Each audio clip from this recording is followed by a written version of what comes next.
Guys, sobrang sobrang excited ko kasi nakita ko dito yung sa unang page yung tabernacle. Pakita ko sa inyo. Ito kasi is, ayan, kita nyo naman, Bible charts, maps, and timelines. Ayan, ito. Ayan, kita nyo yan. Ayan, yun yung tabernacle. Ito yung sa Old Testament na pinagawa ng Panginoon ang mga Israelites ng parang tent, movable tent siya, kung saan nagpagawa din ng Panginoon doon ng parang, ano ba yun? Yung Ark of the Covenant. Ito yun. Ark of the Covenant. Ayan. This one. Yung parang pinagawa, made of gold yan. Tapos, meron parang dalawang may pakpak na harang yung may light doon. Nandito kasi yung Ten Commandments yung ano kay Moses. And nakakatuwa kasi nabasa ko dito, sabi dito, ito yung tungkol sa tabernacle. Ito ay nakasulat sa Exodus 25 to 40, sa Hebrews 9 to 30, to Hebrews 9 to 13. Sabi dito, the tabernacle was a movable tent of meeting that God commanded Moses to build. God wanted to dwell among his people, the Israelites. He wanted to have fellowship with them and be able to communicate with them. Alam nyo guys, ang swerte ng mga sinaunang tao, nila Moses, kasi nung panahon ni Moses, ang Panginoon ay bumababa pa dito sa lupa, bumababa pa dito sa earth para maka-fellowship yung kanyang mga tao.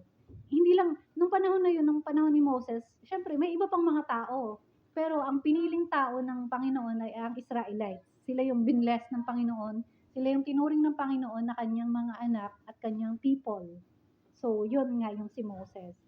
So, yung pinagawang tent na yon dito, yung pinakita ko sa inyo, bumababa dito ang Panginoon para mag-dwell dito. So, para ma-communicate niya yung mga tao. Imagine from that time, nakakausap nila yung mga tao for 400 years. 400 years nilang nakasama ang Panginoon. Sabi dito, the tabernacle and its courtyard were constructed according to patterns set by God, not by Moses. So, ang Panginoon po ang nagplano at nagpagawa talaga ng tabernacle na yun kasi magdidwell nga siya doon. Yun ay hindi si Moses talaga yung nag-design nun. We study the tabernacle to understand the steps the Lord laid out for a simple people to approach a holy God. The tabernacle was built approximately 1440 BC and was the place where God dwelt with his people for 400 years. It was used from time of the Exodus until the time of King Solomon when the temple was built. The tabernacle was center of the Israelite camp. The 12 tribes of Israel camp around the tabernacle in special arrangement. And dun sa paligid no, nandun yung mga tent ng 12 tribes. Yung 12 tribo ng Israelites na pinili ng Diyos. And nung dumating na yung panahon ni King Solomon, doon na nagkaroon ng temple ang Panginoon.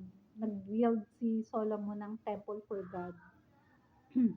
Pero Old Testament kasi to guys, kaya yung tungkol sa tabernacle. Natuwa lang ako kasi ang Panginoon talaga ever since, gusto niya talagang sobra yung pagmamahal ng Panginoon sa mga tao. We are after God's heart talaga.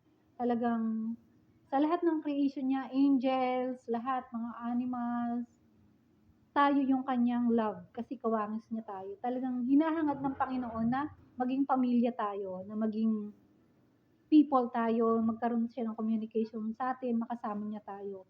Yun ang very heart ng Panginoon, guys. Kaya, kung iniisip nyo na ang Panginoon ay masyadong, dun sa iba dyan sabi, kung bakit God is love, bakit may hell?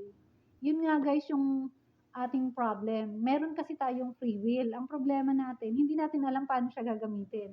So, kumbaga, sa isang bahay, sa isang tahanan, yung tatay mo, pinapatira ka doon, pero matigas ang ulo mo, ayaw mong tumira, ikaw ang lumayas. Ganon din yun, guys.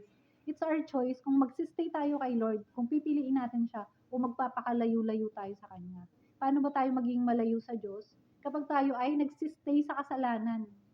God is holy, ayaw niya na tayo ay marumi, ayaw niya na tayo ay manatili sa kasalanan. That's why Jesus Christ came for us, para i-save tayo sa lahat ng ating kasalanan. Kasi lahat naman tayo ay nagkasala, maliit o malaki. hindi tayo makakapasok sa kaharian ng Diyos kung tayo ay makasalanan. So without Jesus Christ, it is impossible sa tao na makapasok sa kaharian ng Diyos.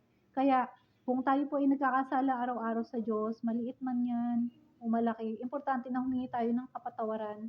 Tanggapin natin si Jesus Christ sa ating puso kasi hindi natin kayang baguhin yung sarili natin na tayo lang.